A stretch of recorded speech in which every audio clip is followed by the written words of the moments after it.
তো দেখো মন্দিরে চলে এসেছি সকাল সকাল। আর আমি স্নান টান করে আর কি পুজোর বাটা নিয়ে চলে এসেছি, কিন্তু তোমাদের সাথে সেই বাটা দেওয়ার ক্লিপটা শেয়ার করা হলো না। তো দেখো মন্দিরটা খুব সুন্দরভাবে সাজিয়েছে এবং মাকেও কিন্তু সাজানো কমপ্লিট। এবার কিন্তু পুজো শুরু হবে।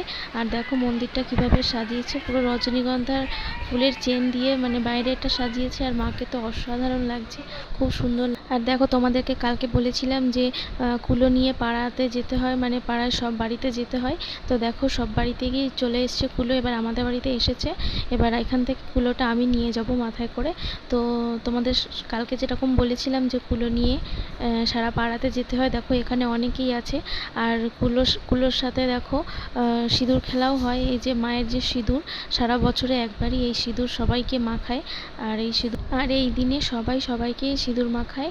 আর খুব আনন্দও হয়। দেখো অনেকেই এসছে, যারা কুলো নিয়ে যাবে তারা অনেকেই এসছে। তো এখান থেকে এবার আমি নিয়ে যাব। তো চলো এবার এরপর থেকে কতটা কি ক্লিপ আমি শেয়ার করতে পারবো তোমাদের সাথে জানি না। তো চলো আমি এবার চলে যাই। তো কুলোর সাথে চলে যাব, দেখতেই পাচ্ছ। আর এখানে সবাই সবাইকে সিঁদুর দিচ্ছিল। মানে রিচুয়ালসটা একদম মানে মন্দির শুরু থেকে, মন্দিরের উদ্বোধন যবে থেকে হয়েছে তবে থেকে রিচুয়ালসটা আছে। আর এখানে আমি প্রথমেই কুলোকে বরণ করে নিয়েছি ধূপ মোমবাতি দিয়ে, আর সিঁদুর দিয়েছি কুলোর মধ্যে।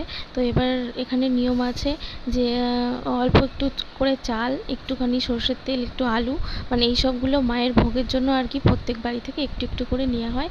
তো যার যেমন সামর্থ্য সে তেমনভাবেই দেয়। তো আমাদেরও দেওয়া হয়ে গেছে। দেখো কুলোর বরণ শেষ, সিঁদুর খেলাও মানে শেষ। এবার আমি যাব কুলো নিয়ে বাইরে। তো চলো এর পরের ক্লিপগুলো তোমাদের সাথে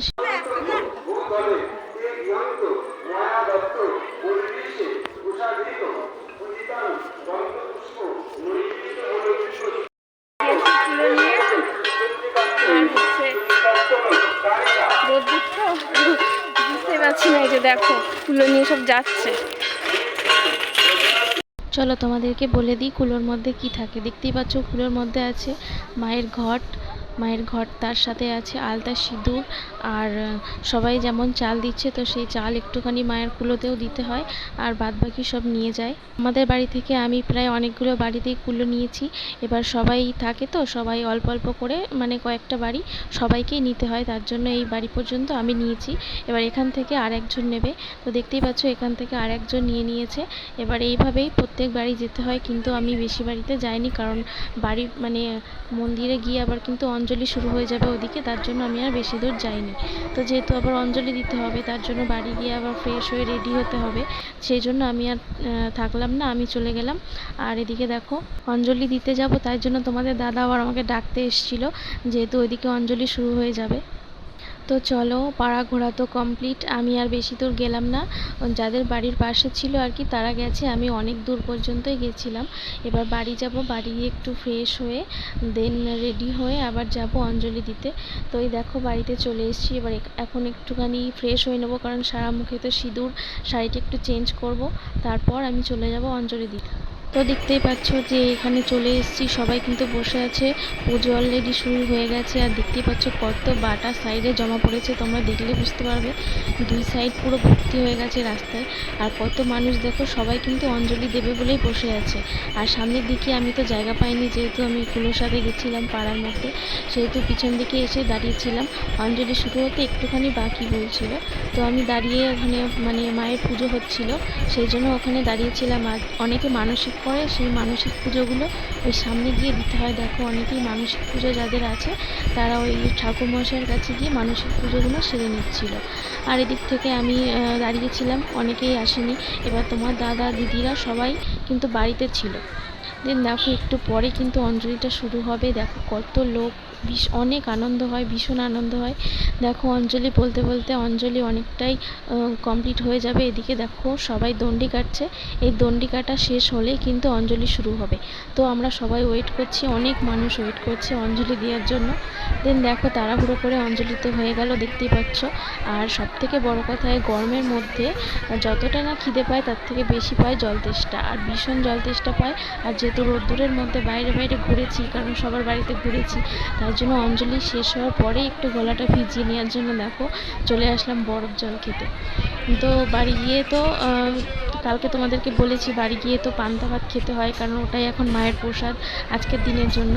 সেই জন্য আজকে মানে সবার জন্য আজকে নিয়ে যাব, এই যে যারা অঞ্জলি দিয়েছে সবার জন্যই বরফ জল নিয়ে যাব। তো আমি এখানে নিয়ে নিচ্ছি বরফ জল, তোমাদের দাদা কিনে দিচ্ছে বরফ জল।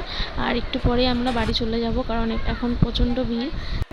তো আগের দিনের কথা মতো তো ওই শাড়িটা সকালবেলা পরেছিলাম, কেমন লাগছিল অবশ্যই জানিও। আর এই হলুদ শাড়িটা পরে আমি আজকে অঞ্জলি দিয়েছি, তো এই শাড়িটা পরে আমাকে কেমন লাগছে অবশ্যই জানি। তো চলো আমি ততক্ষণে বরফ জলটা খেতে খেতে বাড়ি চলে যাই, আর তোমাদের সাথে আবার বিকালবেলা দেখা হচ্ছে। তো তোমাদের সাথে তো সব কিছু শেয়ার করেছি। এখন দেখতেই পাচ্ছ এখন বিকাল হয়ে গেছে, এখন ছাদে এসেছি জামা কাপড় তুলতে।